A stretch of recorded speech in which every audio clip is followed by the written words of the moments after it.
And are you with him now? Well, I might just go and stab him again, but... Alright, do not stab him again. Why? Are you with the patient now? Well, I'm in the lounge and he's in the kitchen bleeding to death with any luck. Madam, I don't... how many times have you stabbed him? I did the once, You did the once? and then he said I wouldn't do it again, so I did it twice more. So, okay. So in total, how many times? As the world locked down, everyone suffered, whether it be due to illness, loneliness or boredom.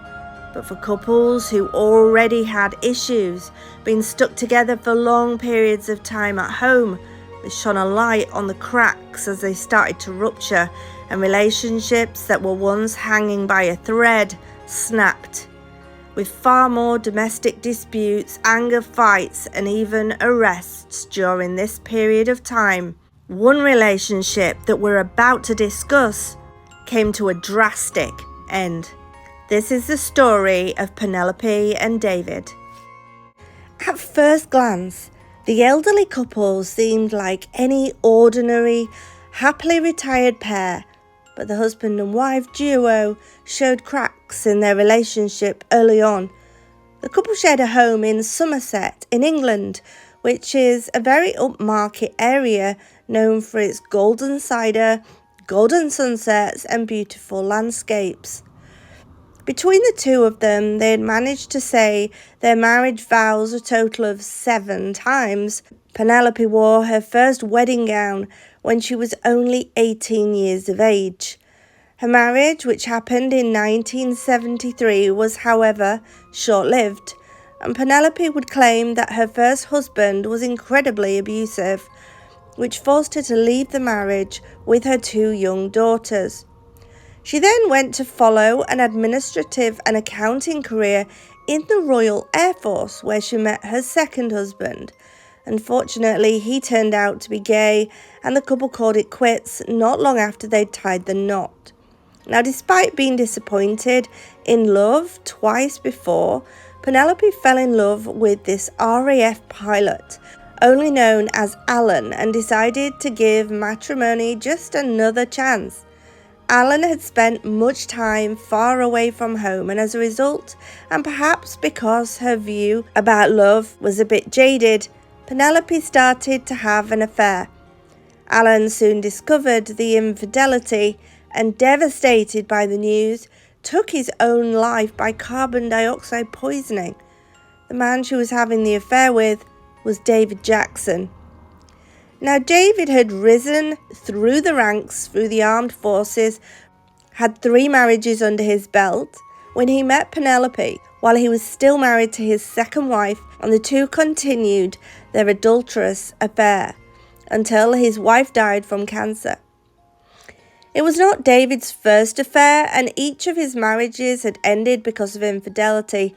Sadly, she discovered the betrayal shortly before she passed away, and at such a young age of 36. Now, shortly after her death, David and Penelope would say, "I do," one last time.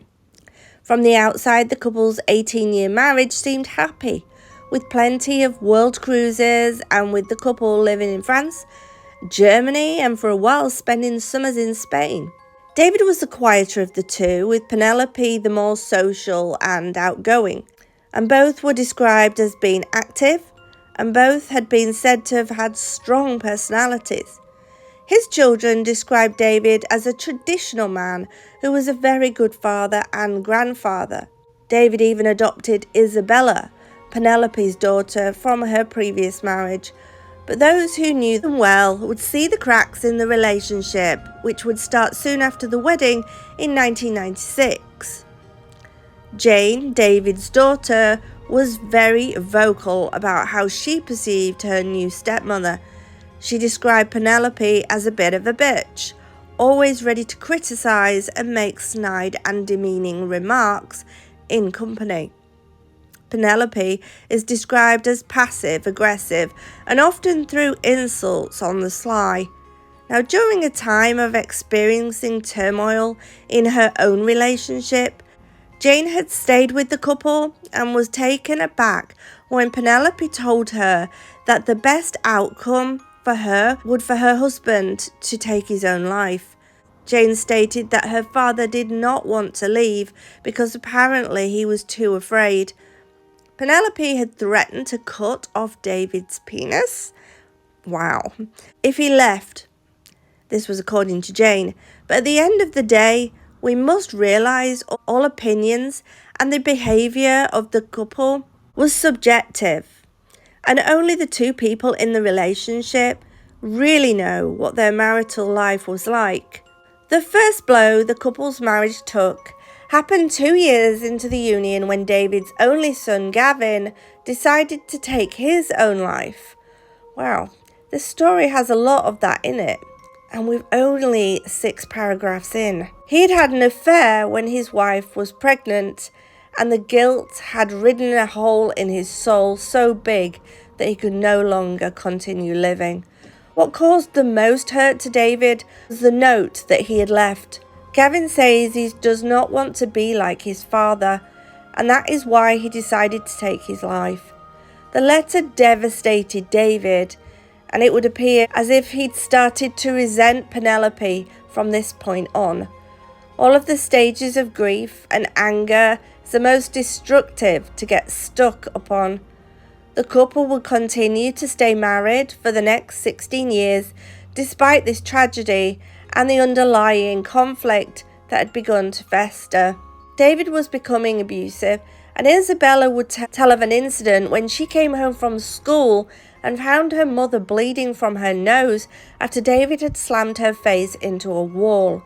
Family members had also had to pull him off Penelope at a gathering in Germany after David attacked her in front of their children.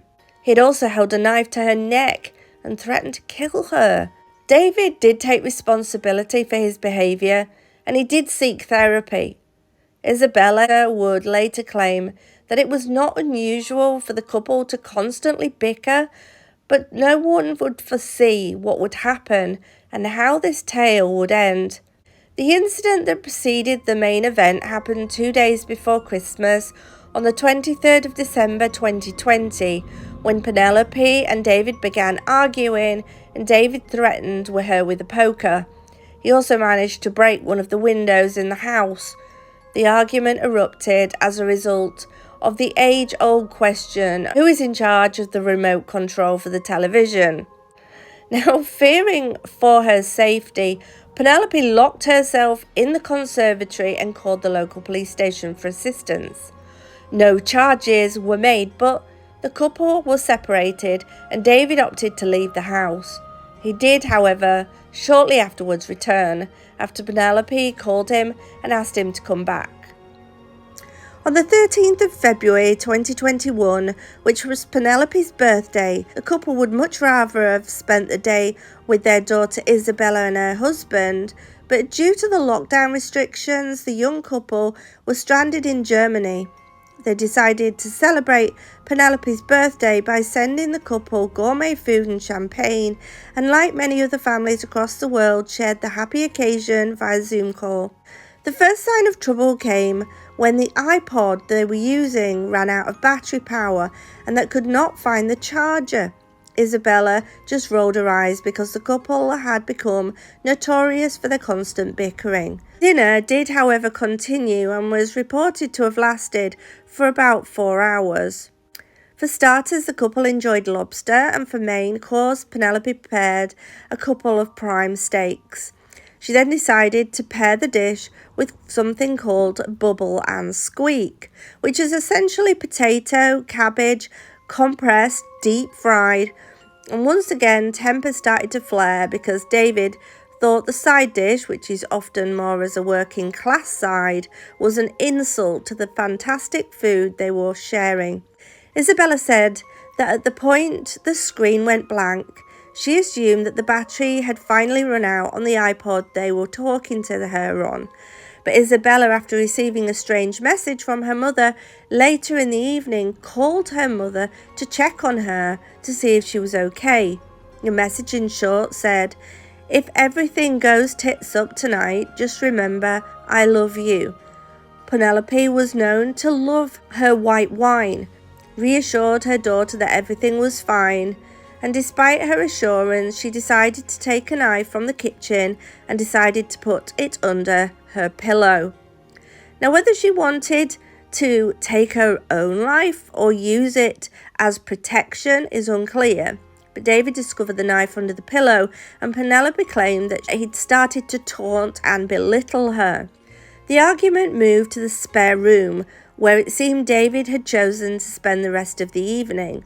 Somehow the argument escalated, and while David taunted Penelope, telling her she would never stab him, something inside the elderly lady snapped, and she plunged the knife into where she believed was David's heart. David, while still conscious and mobile, moved into the kitchen and called the emergency services and dialed 911. The 911 recording is something that seems almost surreal. At first, David is on the call describing that his wife had stabbed him.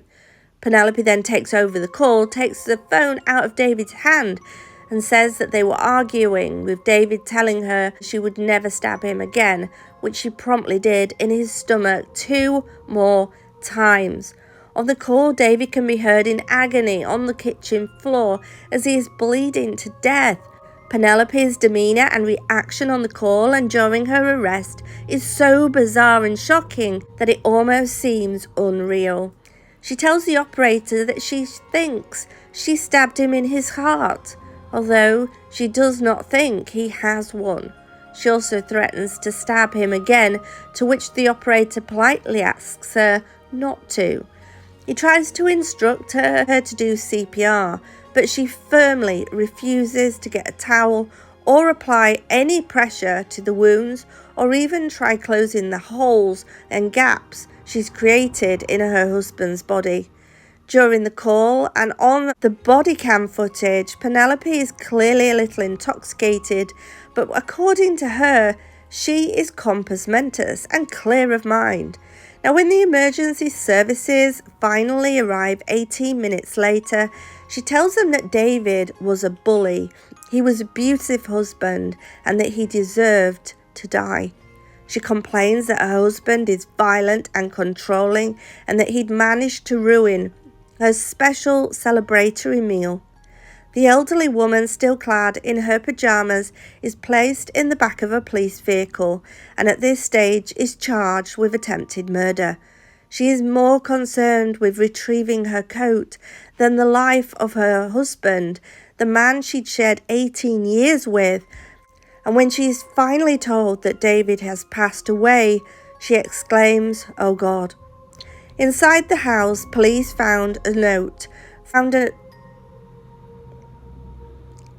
Inside the house, police find a end-of-life note Penelope had written before, more than likely while waiting for the police, stating that she had taken so much abuse that she couldn't take any more, that it was recorded that she accepts her punishment and may David rot in hell.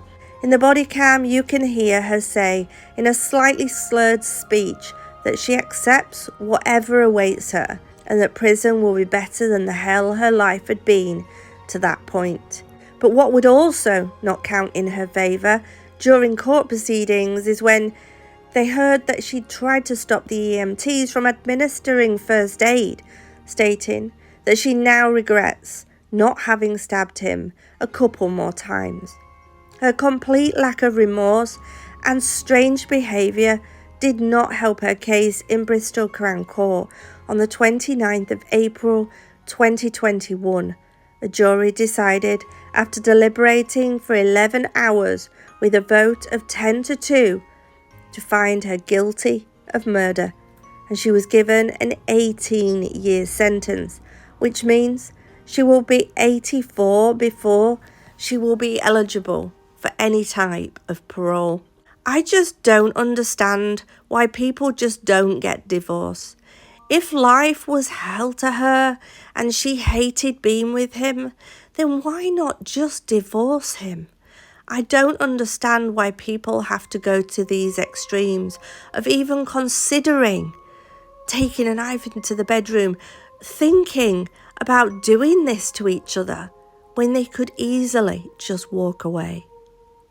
But I suppose money has something to do with it, and people like the way they are living. They like what they have in life, and to have less is sometimes, the reason why people do this. Let me know in the comment section, guys, what you think about this story. Have you heard of it before? Let me know, and I'll talk to you again soon. Take care. Bye. Said you wouldn't do it. I did it twice more. And are you with him now? Well, I might just go and stab him again, but... Alright, do not stab him again. Why? Are you with the patient now? Well, I'm in the lounge and he's in the kitchen bleeding to death with any luck. Madam, I don't want how many to times have you stabbed him? I did the once, You did the once? and then he said I wouldn't do it again, so I did it twice more. So, okay. So in total, how many times?